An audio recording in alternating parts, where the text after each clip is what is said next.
단편소설 리셋 챕터 3 제목 서버 2 부재 박스 배경 서버 2 지구 영민이는 오래 살았다. 얼마나 오래인지 스스로도 헤아리기 힘들었다. 정확히 몇 해 전 태어났는지도 알지 못했고 마지막으로 뚜렷이 기억하는 시대가 80년이라는 사실만 남아있었다. 흐릿한 기억을 이어붙이면 최소 300년은 살아온 듯했다. 사람이라면 누구나 늙고 죽는 것이 당연한데 그는 왜 그런 이치에서 벗어나 있는지 알 수 없었다. 그의 삶은 긴 꿈 같았다. 때로는 너무 길어 도리어 지루했고 때로는 인간이란 존재 자체가 더덥게 느껴졌다. 전쟁터에도 나가본 적이 있었다. 그때는 삶의 무료함을 입고 싶어 마치 전장조차 놀이처럼 여겼다. 총성이 울려 퍼지고 폭발이 땅을 뒤흔들어도 영민은 두려워하지 않았다. 적들이 달려들면 그는 웃으며 맞섰다. 그가 쓰러뜨린 병사들은 수십, 수백에 달했지만 그를 쓰러뜨린 총알은 단 하나도 없었다. 오히려 그의 몸에는 이미 52발 이상의 총탄이 스쳐 지나갔지만 살갗조차 찢기지 않았다. 피 한 방울 흘리지 않은 채 전장을 건너온 사람, 그것이 영민이었다. 사람들이라면 누구나 상처를 두려워하지만 그에게 전투는 오히려 무료함을 달래주는 일종의 놀이였다. 그러나 놀이도 결국은 끝이 오고 다시 깊은 공허만이 남았다. 영민은 남들과 다른 능력을 지니고 있었다. 그는 그것을 박스라 불렀다. 처음엔 단순한 투명 유리 같은 상자였다. 원하는 순간 원하는 공간에 출현하는 신비한 물체. 시간이 지나면서 그것은 단순한 네모난 틀에서 벗어나 의자, 침대, 심지어는 작은 집의 형태로까지 변화했다. 어느 날 그는 박스를 집 모양으로 크게 펼쳐보았다. 그때 깨달았다. 박스 안은 바깥과 달랐다. 사계절과 무관하게 내부는 항상 섭씨 24도를 유지했고 산소 농도도 쾌적했다. 폭설이 몰아쳐도 태풍이 휘몰아쳐도 박스 안은 조용히 고요를 지켰다.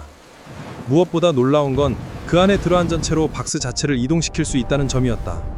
의자 모양 박스를 띄워 앉은 채로 하늘을 날아 세계를 여행했고 침대 모양 박스 속에서 잠들면 전쟁터에서도 도시의 소음 속에서도 고요한 꿈을 꿀 수 있었다. 그러나 불멸의 능력도 끝없는 자유도 시간이 쌓이면 권태로 변한다.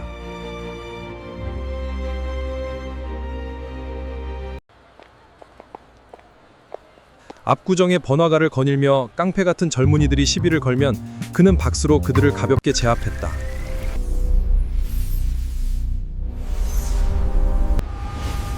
그러나 승리의 짜릿함은 오래가지 않았다. 피곤해지면 하늘로 날아올라 깊은 산속 폭포 옆에 박스를 세우고 잠을 청했다. 눈을 감으면 모든 게 정적 속에 묻혔지만 깨어나면 여전히 허무였다. 왜 자신이 이런 능력을 얻었는지, 언제까지 이 삶을 이어가야 하는지 알 수 없었다. 죽지 못하는 삶은 때론 축복이 아니라 형벌처럼 느껴졌다. 끝나지 않는 반복 속에서 영민은 서서히 무력감에 잠식되었다. 그런 어느 날 변함없이 지루한 날들 가운데 이상한 일이 일어났다. 깊은 산속 누구도 찾아오지 않는 은신처에 낯선 목소리가 울려 퍼진 것이다. 영민 씨 되시죠? 그 목소리는 그의 이름을 정확히 불렀다. 순간 영민은 몸을 굳혔다. 수백 년 동안 그 누구도 자신의 이름을 부른 적이 없었다. 이름은 그저 과거의 기록에 묻혀 있을 뿐이었다. 오직 한 번, 전쟁터의 인식표에 새겨 넣었던 것이 전부였다. 영민은 낮게 물었다. 넌 뭐하는 놈이야? 나타난 사내는 깔끔한 정장을 입고 있었다. 거친 산길에 어울리지 않는 모습이었다. 그는 미소를 지으며 고개를 숙였다. 전 빌리라고 합니다.